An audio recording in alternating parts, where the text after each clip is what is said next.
Assalamualaikum warahmatullahi wabarakatuh. Kembali lagi di channel Napinamoto terkait penanganan sampah yang berada di aliran Kali Cijambe ini guys ya. Lurah Jatimulya dan Lurah Lambang Sari bersama pejabat terkait ya guys ya, dari Dinas Lingkungan Hidup dan juga dari BBWS melakukan tinjauan langsung ke titik pertemuan antara hilir dari Kali Cipete dan juga aliran Kali Cijambe yang berada di perumahan Geria Timur Indah guys. Jadi ada beberapa pejabat yang hadir ya di lokasi ini untuk meninjau interchange dari Kali Cijambe ini guys, dan juga Kali Cipete ya, dimana di lokasi ini sudah dipasang kubus apung guys untuk menahan sampah dari arah hulu supaya tidak lolos mengalir sampai hilirnya guys. Nah, di antara pejabat yang hadir itu ada BBWS ya, Dinas Lingkungan Hidup Kota Bekasi dan Kabupaten Bekasi, ada juga Dinas Lingkungan Hidup dari DKI Jakarta dan didampingi oleh Satpol PP Kabupaten Bekasi. Nah, jadi ini aliran dari Sungai Cijambe guys ya. Di sini kalau dari sini guys ya, ini airnya sangat jernih sekali ya, airnya bening. Nah, tapi ketika bercampur dengan aliran sungai yang dari arah hulunya sana guys ya, itu sangat berbeda ya. Kalau yang dari sana itu airnya berwarna hitam. Oke Pak, ini kalau kita lihat nih Pak, ini perbedaannya sangat jauh berbeda Pak. Kalau dari arah sana Pak ya, ini sungainya sangat jernih Pak. Ini sungai apa ini Pak? Ini Kali Pete namanya. Oh, namanya Kali Pete. Kali Pete ya. Hulunya dari mana? Hulunya ya kita melewati dari perumahan PTI, perumahan Pondok Timur Indah, juga itu berbatasan seberangnya kota, seberangnya kabupaten. Tapi memang karena di sana tidak ada pencemaran air, ya airnya bisa dilihat sendiri, lebih bersih, lebih jernih, dan ikan-ikan juga masih bisa hidup di sini. Iya. Tapi kalau untuk di seberangnya, Bapak bisa lihat sendiri bahwa di sana sudah tercemar, airnya hitam, dan memang juga selain air lindih yang lewat di Kali Jambe ini juga ada sampahnya juga. Jadi perlu kita ketahui bersama bahwa wilayah Kabupaten Bekasi sampai ke crossing tol ini hanya 1,7 kilo Pak. Nah sisanya ke sana ya wilayah Kota Bekasi. Mungkin kami dari masyarakat Jatimulya dan seluruhnya ingin ada solusi bersama bagaimana pengelolaan sampah dan juga bagaimana cara mengurangi pencemaran lingkungan, karena memang sangat berdampak terhadap masyarakat Kelurahan Jatimulya. Itu airnya cukup tercium bau. Mungkin Bapak di sini juga sekarang yang sedang meliput, Betul. ini sangat tidak enak baunya, dan ini masyarakat kita 24 jam Pak, sudah bertahun-tahun ini. Jadi mudah-mudahan ke depan ada penanganan yang lebih semangat lagi. Saya mohon mudah-mudahan ini bisa teratasi semuanya. Ya, mudah-mudahan ada solusi hari ini Pak. Ya memang tadi sudah disampaikan beberapa usulan masing-masing katanya dari tiap wilayah, agar nanti para pemimpin juga di atas agar bisa ikut konsen terhadap permasalahan ini. Karena pencemaran lingkungan itu kalau dibiarkan terus bagaimana sungai terhadap keberlangsungan kelestarian hidup anak cucu kita ke depan. Baik, terima kasih. Assalamualaikum warahmatullahi wabarakatuh. Oke guys, jadi seperti yang kita lihat ini adalah kubus apung ya. Jadi fungsinya untuk menahan sampah dari hulu supaya tidak lolos sampai ke hilirnya guys. Nantinya jika ada sampah yang datang itu guys, itu akan terperangkap oleh jaring dari kubus apung ini guys. Tetapi Lurah Jatimulya menyatakan bahwa kemampuan dari kubus apung ini terbatas guys. Masih banyak sampah yang lolos ya, mengalir sampai hilir dan tertahan di crossing tol seperti yang kita lihat di video sebelumnya guys. Kita membuktikan sampah ini datang dari mana, bukan kita menyalahkan, tapi kita mau coba cari solusi, begitu Bu ya, kita cari solusi. Nah memang kubus apung ini juga memang, makanya ketika BBWS nanya kajiannya seperti apa, bentuknya seperti apa, ini memang tidak ideal karena ketika debit air tinggi dia melintir Pak, melintir, kemudian ya kesapu aja sapu, ya, ini sapu. Dan itu kalau itu kan tadi taruh di bawah ya, dan masih ada sempadan kanan kiri yang itu sedimentasi. Kalau misalnya hujan lebat itu Memang nggak pas itu. memang nggak pas, memang betul-betul Cuma yang nggak pas. membuktikan saja Nah, ada sampahnya. jadi memang ada sampah dari hulu. Saya tidak menyebut menyebut daerah di mana ada hulu. Bisa jadi sekarang kan sudah dipasang, Pak Setio udah pasang, DLH Kota Bekasi sudah pasang 4 di Sumber Batu. Bisa jadi di antara itu, bisa jadi. Nah itu yang perlu diinvestigasi, dicari tahu dari mana sumber-sumber sampahnya supaya tidak terjadi yang tadi sampah yang ada di crossing tol ataupun numpuk di Sipon Kalimalang. Kira-kira gitu Pak Bayu yang bisa saya sampaikan. Tadi kita bisa lihat juga airnya kalau berasal dari sini, airnya putih.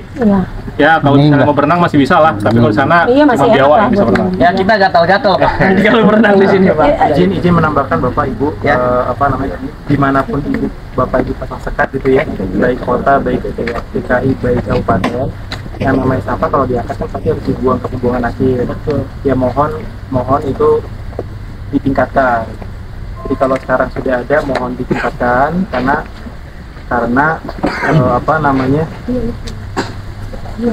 sampah itu percuma kalau kita hanya angkat tapi nggak dibuang hingga akhir gitu kan. Dia harus dipikirkan benar-benar dibuang sampai ke akhir. Jadi masing-masing daerah mohon mempersiapkan itu, nanti semoga kita bisa ada pertemuan, bisa memaparkan itu. Karena kalau hanya angkat sampah dari sungai ke atas itu belum menuntaskan seluruhnya. Itu kita masih buka koreng tapi belum diasapas lagi gitu, belum ditutup lagi, belum selesai lah gitu kan. Mohon dibantu dipikirkan. Kalau lahannya nggak ada, mulai dilaporkan ke pimpinannya masing-masing, diadakan lahannya mau di mana gitu, jangan sampai nggak bisa. Itu sih paling. Oke, ya baik Pak. Tinggal menunggu undangan ya Pak. Ya, Menunggu undangan untuk kita duduk bersama mencari solusi. Dan saya masukkan Pak sedikit. Jadi undangan kalau bisa jangan hanya tertuju kepada pemimpin daerah. Contoh misalnya hanya ke bupati atau wali kota. Tapi mohon di dalam undangannya lebih kepada agar menghadirkan dinas LH, menghadirkan ya itulah bidang-bidang teknis yang akhirnya bisa duduk bareng kita maksimalkan. Takutnya yang diutus oleh pimpinan daerah bukan orang yang memahami situasi di bawah. Gitu, salah hadir aja. Gitu Pak. Ya mohon dibantu ya Pak. Oke, terima kasih. Oke, makasih. Saya tambahan sedikit Pak. Ya mungkin kalau tadi memfasilitasi berkaitan dengan sampah yang mau dibuang kemana, ada baiknya kita mengundang teman-teman dari KLH Pak. Mereka ada Direktorat PSBL 3 Pak berkaitan dengan pengolahan sampah Pak. PSBL 3,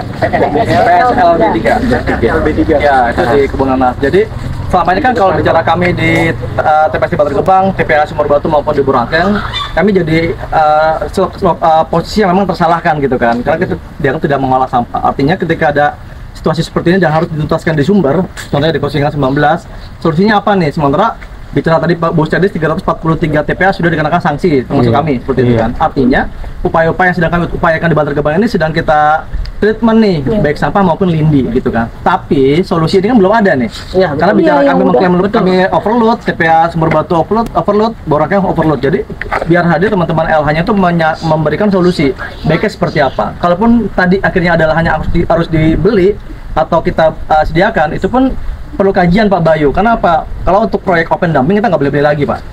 Tapi kalau itu untuk proyek pengolahan sampah itu diperbolehkan. Selalu seperti itu. Pengolahan ya. Pengolahannya. Open dumping sudah nggak boleh. Open dumping nggak boleh. Itu yang mungkin kita perlu masukkan dari teman-teman KLH Pak, gitu kan. Jangan hari ini kita punya masalahnya di kabupaten, kota, provinsi DKI, tapi Kementerian KLH nggak hadir nih seperti itu. Jadi tolong mungkin bisa diundang tuh Pak Bayu nanti kita itu KLH penting banget tuh. Iya Pak, siapa ya? Seperti itu. Terima kasih Pak. Oke, cukup. Terima kasih atas kehadirannya di wilayah kami, Kelurahan Jatimulya, di wilayah Gria Timur Indah. Semoga apa yang kita lakukan hari ini ada manfaatnya ke depan untuk perubahan ke depan tentunya. Jadi masing-masing kita identifikasi permasalahan secara tuntas. Mudah-mudahan bukan hanya sekedar pertemuan hari ini, tapi jadi keberlanjutan agenda untuk pembenahan lingkungan ke depan. Baik, terima kasih. Assalamualaikum warahmatullahi wabarakatuh. Bapak-bapak, ibu-ibu mau minum silahkan. Dari Bakabit Satpol PP Kabupaten Bekasi untuk kegiatan hari ini Pak. Kegiatan hari ini kita dari Kabupaten Bekasi, kemudian DKI Jakarta dan Kota Bekasi mendampingi BBWS Cisadane dalam rangka meninjau lokasi kali Jambe dan Kali Pete di wilayah perbatasan Kota Bekasi dan Kabupaten Bekasi. Ini tadi ada beberapa rencana yang akan dilaksanakan. Ini masukan-masukan apa yang disampaikan dengan dari tim teknis, baik dinas teknisnya, PSDA, kemudian dari Cipta Karya, termasuk dari usulan dari kepala desa dan Pak Lurah Jatimulya gitu.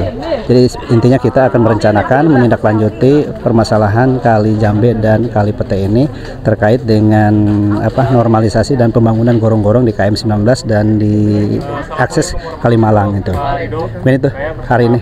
Semoga kegiatan selanjutnya lancar. Amin. Ya, kita intinya ingin menata Kabupaten Bekasi agar lebih bersih lagi. Gitu. Semuanya fasilitas-fasilitas kali, baik bantaran kalinya dan kalinya juga jangan tercemar dengan sampah-sampah yang ada. Ini dari BBWS Cisadane menindaklanjuti penanganan banjir dan sampah yang ada di wilayah Kabupaten Bekasi, khususnya perbatasan Kota Bekasi. Nah, ini untuk imbauan juga Pak kepada masyarakat yang masih mendirikan bangunan di bantaran sungai, Pak. Nah, iya. Ya, jadi jelas untuk bangunan liar tadi kita sudah sampaikan. Jadi ada permasalahan juga di bantaran sungainya, tetapi kita tetap akan menghimbau kepada mereka agar segera membongkar sendiri sebelum pelaksanaan kegiatan pembangunan dilaksanakan. Jadi pada prinsipnya penataan kali ini akan dilaksanakan pembangunan dan tetap tetap terhalang dengan beberapa bangunan liar, bukan beberapa, banyak bangunan liar gitu.